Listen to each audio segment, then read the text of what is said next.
At night, when the other engines are tucked away in their sheds, you can still hear the faraway call of an engine's whistle and the clickety-clack of train wheels turning. This is the sound of the post train. One train is pulled by Thomas and the other by Percy, as the loads are too heavy for one engine to do the work alone.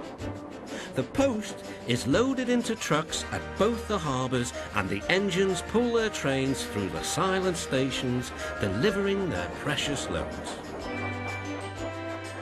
On a clear night, a big shiny moon brightens their journey, but often Thomas and Percy can't even see the stars.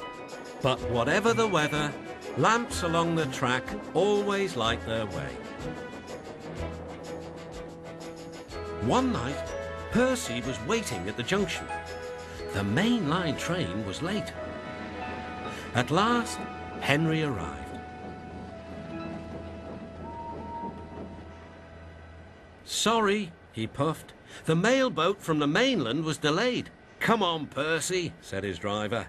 "Let's make up for lost time." Percy puffed along as quickly as he could, but the sun was already rising as he finished his work. "Never mind," thought Percy. "It's nice to be up and about when it's the start of a new day and there's no one else around." Percy was not alone for long.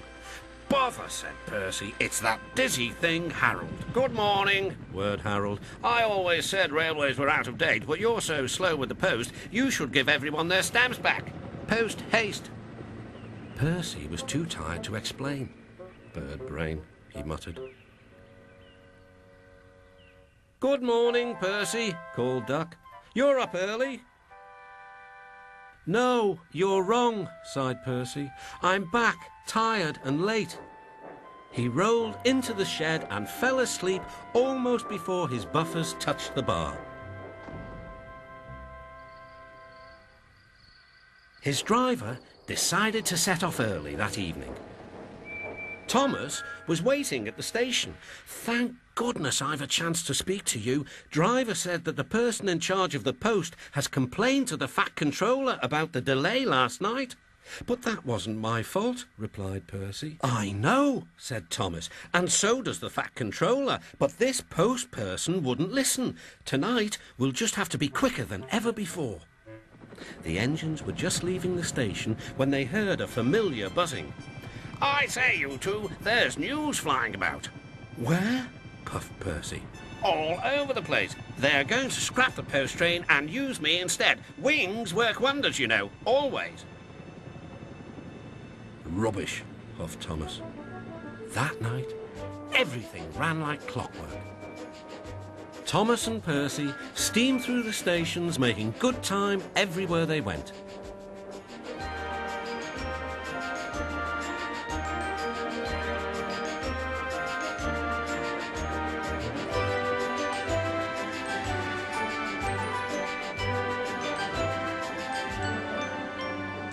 At a station, Thomas noticed a man looking cold and worried.